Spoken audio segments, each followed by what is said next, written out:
Hello, everyone. I would just like to talk a little bit about what's going to happen over the next couple of weeks. As you will see in the schedule for our course, I'm actually away in South Africa for these 2 weeks. The course is going to proceed as normal. You'll have modules and quizzes and discussion boards and stuff like that to participate in. But I just thought I would talk a little bit about why I'm going there. I'm going there for a number of reasons. Most of the time, or I'm going to split the time actually, partly at Rhodes University, which is in Grahamstown, South Africa. You can look it up on a Google map if you want. And the other half of the time I'll be in Johannesburg, and mostly working with colleagues at WITS, which is short for University of the Witwatersrand. You can see why everyone would just call it WITS. And while I'm there, I'm going to be talking to a variety of people about some projects, some research projects and so forth, people in various departments. The other major university there is University of Johannesburg, and I've got colleagues there as well, and so I'll be meeting up with some of them too. But let me tell you a little bit about why I'm at Rhodes. I've been to Rhodes many times. I taught there for a term, and I've been to conferences and workshops and a variety of things there. This time there are two things that take me there. The first one is a workshop called Critical Pedagogy of Place. And I do a lot of work on concepts of place and space across multiple disciplines. What's going on in South Africa right now in the universities is really interesting. There's a lot of push among a large number of students at really many universities to try and get South African academic staff, in other words, professors, to more closely match the demographics of the country. Right now, it's still overwhelmingly dominated by white professors. Certainly was that way in during the apartheid years. And we're 20 years plus past the first democratic elections, which happened in 1994. Nelson Mandela was released from prison in 1990, and so it's been a while now. And a lot of the people I know there, of all races and all backgrounds, want to see a country that is more representative of the people that are actually there. The institutions have not always caught up with that for a variety of reasons. So what happened last March was, and this was at University of Cape Town, in Cape Town, a student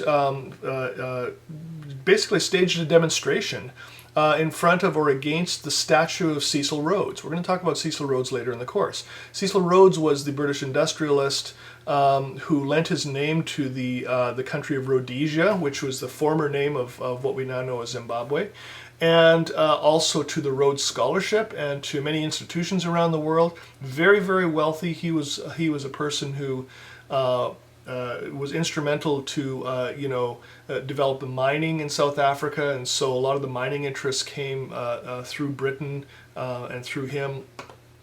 Very wealthy, as I say, and so in Cape Town, he owned the land that was donated to found University of Cape Town, and so there's a statue of him on campus.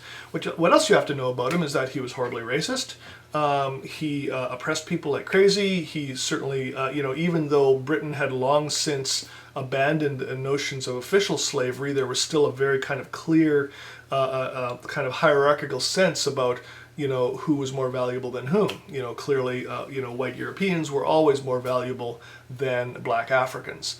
And so, we're going to unpack that history a little bit more when we get to talk about South Africa. But the reality of South Africa today is that there's not only the kind of inequity within institutions such as universities, but there are also these symbols still around from earlier times. And so this student, Chumani Maxwele, just threw shit at the statue, basically. I mean, he just, did a number of other things, and this caught on. I mean, not that specific act, but, across South Africa, people started to, just point out the symbols. Now, remember, I'm going to Rhodes University. There's an example of a place that has the name of Cecil B. Rhodes right on it. And so clearly that discussion has been very active there.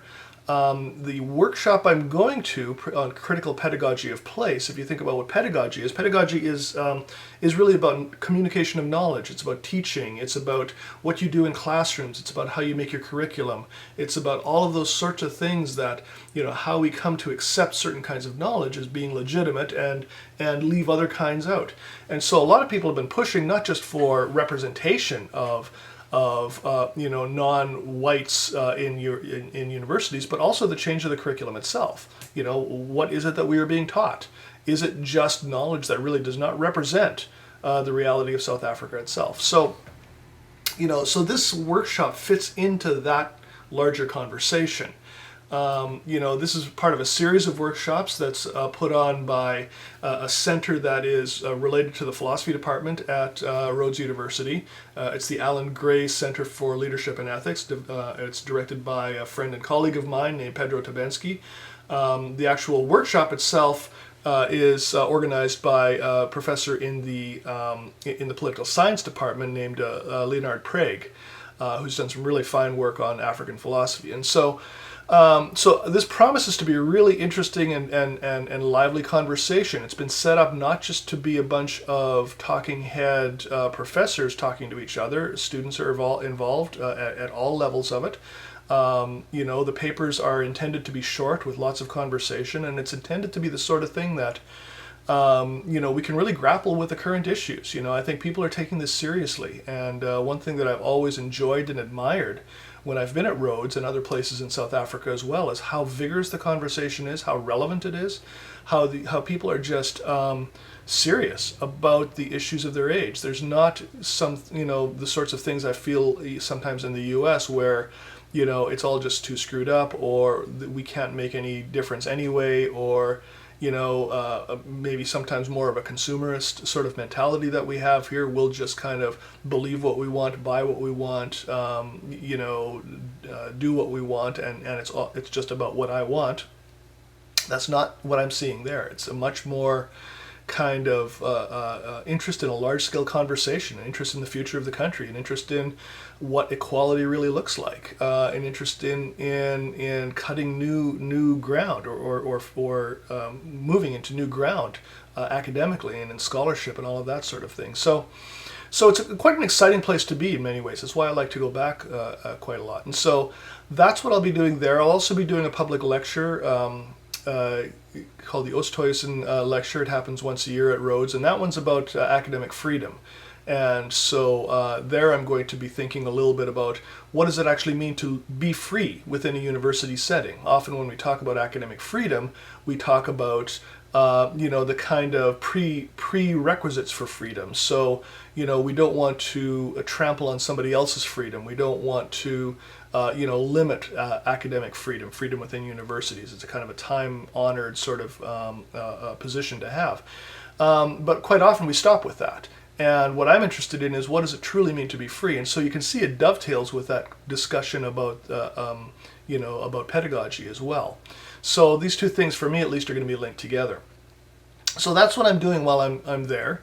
Like I say, I hope that I'm able to, upload at least some short videos or something like that to our course to say hi from South Africa. And while I'm gone, you're going to be looking a little bit more at African history in general, and especially this week you're looking at the incursions, the development of colonialism in Africa in the 19th century, and how that all shook out through the 20th century.